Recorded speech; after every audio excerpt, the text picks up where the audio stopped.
یہ دنیا کے سامنے حضرت امام نے اپنا اسوہ رکھا کہ یہی تو پیغام میں دینے آیا ہوں، یہی تو جو ہے وہ تحریر میں نے کربلا کی ریت پر اپنے خون سے رقم کرنی تھی کہ یہ سر کٹ سکتا ہے لیکن جھکے گا تو صرف اپنے مالک کی چوکٹ پہ جھکے گا، یزید کے سامنے یہ سر جھک نہیں سکتا ہے۔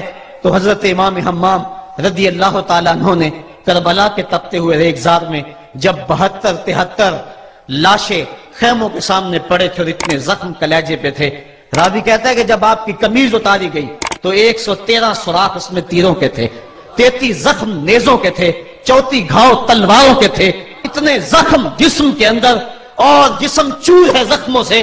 لیکن حضرت امام حسین نے جب پیشانی سجدے میں رکھی تو آخری لفظ یہ تھے، اللہم رضن بقضائکا وصبرن علی بلائکا تسلیما لامرکا سبحان ربی العالی۔ مالک تیری تقدیر پہ راضی ہو گیا ہوں، مالک زخم سے پہ بھی میں مسکرا رہا ہوں، مالک تیری طرف سے جو دکھ آئے میں نے ان کو قبول کیا، جے سونا میرے دکھ وچ راضی تو میں سکھ نو چلے ڈاواں، مالک میں سب کچھ قبول کیا، حسین تیری رضا پہ راضی ہے، میرے مالک تو بھی بتا تو بھی حسین پہ راضی ہوا ہے کہ نہیں ہوا ہے۔ آواز آ رہی تھی اس پیاسے پر علی شیر خدا کو ناز ہے، اس نواسے پر محمد مصطفیٰ کو ناز ہے، اوروں نے بھی سجدہ کیا پر اس کا عجب انداز ہے، اس نے وہ سجدہ کیا جس پر خدا کو ناز ہے۔ اے حسین ابن علی تم پر سلام، نازش آل نبی تم پر سلام۔ آج لہجہ بھی دم توڑ رہا ہے اور سورج بھی درد غروب سے زرد ہو رہا ہے، وقت کے دامن میں گنجائش نہیں کہ میں اس مضمون کو چھیڑوں، آؤ ہم سلام کرتے ہیں۔ یہ سورج سامنے چمک رہا ہے، میں یہاں بیٹھا سوچ رہا تھا کہ ہم نے تو نہیں دیکھا، اے سورج دوپہر کا وہ منظر تم نے تو دیکھا تھا جب کربلا میں حسین کا سر کٹا تھا، جب گھر لٹا تھا، جب خیموں کو آگ لگی تھی، جب سکینہ رو رہی تھی اور جب گھوڑا خالی پلٹا تھا اور سکینہ پوچھتی تھی گھوڑے تو خالی آ گیا ہے، حسین کہاں چھوڑ آیا ہے۔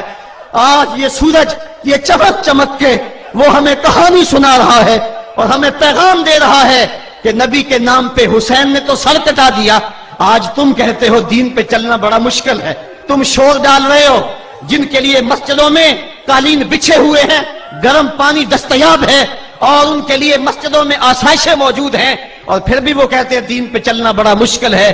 ذرا دیکھو حسین ابن علی کو سجدے میں سر رکھ کے، پیشانی رب کے حضور رکھ کے حسین ابن علی کہہ رہے ہیں مالک میں سر کٹا کے بھی تیرے حضور حاضر ہوں اور تجھ پہ راضی ہوں، تو بھی بتا کہ تو بھی حسین پہ راضی ہے یا نہیں ہے۔ اے حسین ابن علی تم پر سلام، نازش آل نبی تم پر سلام، تم پہ لاکھوں رحمتیں لاکھوں سلام، اے شہیدان محبت کے امام، لالا گوں لالا بدن لالا چمن، اے چمن اندر چمن اندر چمن، زندگی ہی زندگی تیری حیات، اے حیات اندر حیات، افتخار ملت بیضا ہے تو، رب کعبہ کی قسم یکتا ہے تو، فخر کا دل میں دریچہ باز کرنا چاہیے، جن کا تو آقا ہے ان کو ناز کرنا چاہیے۔ آج ہم ناز کرتے ہیں حسین ابن علی پہ، ہم حسین والے نہیں ہیں، ہم واہ حسین والے ہیں۔ واہ حسین تیری عظمت کو سلام، اتنے زخم کلیجے پہ ہو تو کھڑا نہیں ہوا جاتا، لیکن جبر کے خلاف کتنی قوت سے کھڑا ہے۔ حسین ابن علی نے اپنا نمونہ لوگوں کے سامنے رکھنا تھا۔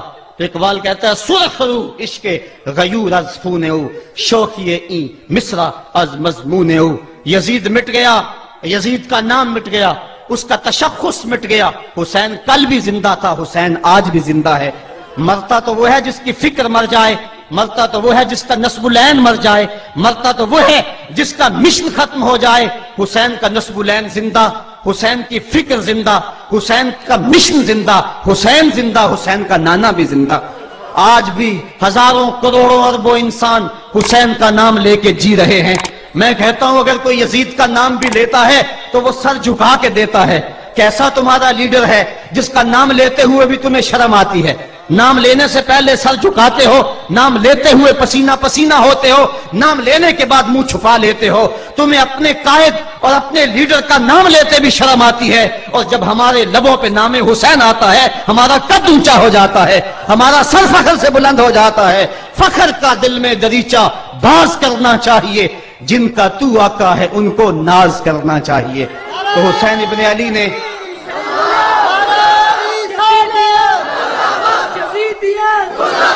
کسی نے کہا تھا کہ یہ دو شہزادوں کی جنگ تھی، تو کسی نے بڑا خوبصورت جواب دیا. اس نے کہا کربلا جنگ تھی اگر دو شہزادوں کی، قلم میں زور ہے تو لکھو حسین ہار گئے، لہجے میں تنتنا ہے تو لکھو حسین ہار گئے، انداز میں زور ہے تو کہو حسین ہار گئے. زمانہ کل بھی کہتا تھا، زمانہ آج بھی کہتا ہے، حسین کل بھی جیتا تھا، حسین آج بھی جیتا ہے. جب حضرت امام حسین رضی اللہ تعالیٰ عنہ کا سر انور کاٹ لیا گیا اور خولی بن یزید نے نیزے کی نوک پہ اس کو رکھا، ویسے رخ سر کا زمین کی طرف سے تھا، کسی نے کیا خوب کہا باں کے سر نیزے پہ اور سوئے زمین ہے روح، یعنی سجدہ ثانی کی ہے آرزو. رکعت کے دو سجدے ہوتے ہیں، ایک سجدہ ہوا تھا کہ سر انور جدا کر لیا گیا، جب نیزے کی نوک پہ تھا سر تو رخ زمین کی طرف سے تھا. شاعر کہتا ذرا غور سے دیکھو سر حسین کیا کہہ رہا ہے. سر حسین کی پیشانی زمین کی طرف ہے، پیشانی میں دوسرے سجدے کی آرزو مچل رہی ہے. تو جب امام حسین کا سر خولی نے نیزے کی نوک پہ چڑھایا، اس نے تو یہ کہنا چاہا تھا کہ ہم فتح یاب ہوئے اور دیکھو ہم نے سر کاٹ لیا. کسی نے کہا ذرا غور سے دیکھو یہ تو سر کٹ کے بھی سر بلند ہے، یہ سر کٹ گیا پھر بھی سر بلندی نہیں گئی ہے، اس کا بانکپن پھر بھی نہیں گیا ہے. حسین کا سر کل بھی اونچا تھا، حسین کا سر آج بھی اونچا ہے. اس کا نام زندہ، اس کا پیغام زندہ، اس کی فکر زندہ. حضرت امام زین العابدین یہ کربلا کے وہ شخص ہیں جنہوں نے سارا منظر اپنی آنکھوں سے دیکھا تھا. اتنے دکھ کسی کو نہیں پہنچے جتنے زینب اور زین العابدین کو پہنچے ہیں. سب منظر کھلی آنکھوں سے دیکھا. 14 سال کی عمر ہے، بیمار ہیں، تاریخ بتاتی ہے اس کے بعد ساری زندگی حضرت زین العابدین نے ٹھنڈا پانی نہیں پیا. جب پانی پینے لگتے تڑپنے لگتے، کہتے مجھے سکینہ کی پیاس یاد آتی ہے، مجھے علی اصغر کا تڑپنا یاد آتا ہے. ساری زندگی پھر ٹھنڈا پانی نہیں پیا. حضرت امام زین العابدین نے یہ سارا منظر کھلی آنکھوں کے ساتھ دیکھا تھا. اور پھر آپ نے دمشق کے بازاروں میں بھی اور کوفے کی گلیوں کے اندر بھی سروں کا یہ قافلہ اپنی قیادت کے اندر جو ہے وہ گزارا تھا. جب یزید کے دربار کے اندر حضرت امام زین العابدین پہنچے تو یزید نے پہلے تو جو ہے وہ دکھ کا اظہار کیا. بعض لوگ یہاں سے یزید کی بریت کا اعلان کرتے ہیں. یہاں کسی نے بڑی خوبصورت بات کہی کہ قاتل کی پشیمانی مقتول کی اہمیت کو تو بڑھا سکتی ہے لیکن اس کے دامن سے قتل کے داغ کو نہیں دھو سکتی. تو اس نے یہ سب کچھ کیا، یہ بس اس کے ٹسوے تھے جو وہ بہانے لگا. لیکن بعد میں اس نے حضرت امام حسین رضی اللہ تعالی عنہ کے دانتوں کے اوپر جو ہے وہ چھڑی مارنا شروع کر دی. تو حضرت ابو برزہ اسلمی صحابی رسول وہاں موجود تھے، وہ کھڑے ہو گئے، اٹھ کے بدن کانپتا ہے ان کا، کہنے لگے ظالم ارفع قدیبہ کا، یہاں اپنی چھڑی ہٹا لے. میں نے اپنی ان آنکھوں سے دیکھا ہے کہ کان رسول اللہ صلی اللہ علیہ وسلم یلسمہ، حضور نے ان ہونٹوں کو خود چوما ہے. تو یہ کہہ کہ آپ دربار سے نکل گئے اور روتے تھے اور آپ کے بدن پہ کپڑی بھی تاری تھی. بعد میں یزید نے کہا حضرت غلطی ہو گئی اور یہ میں نہیں چاہتا تھا، بتائیں آپ کی کوئی شرط ہو. تو آپ نے فرمایا میری 4 باتیں مان لو. ان 4 باتوں میں ایک بات یہ تھی کہ سر حسین اور سر شہیداں ہمارے سپرد کر دو تاکہ ہم کربلا جا کے ان کی تدفین کر سکیں. دوسری یہ تھا کہ ہمیں مدینہ حفاظت سے پہنچا دو. تیسری شرط یہ تھی کہ مجھے جو ہے وہ جمعے کا خطبہ دینے کی اجازت دو آج دمشق جامع مسجد کے اندر. چوتھی بات آپ نے یہ فرمائی کہ قاتلان حسین جو ہے وہ میرے سپرد کرو.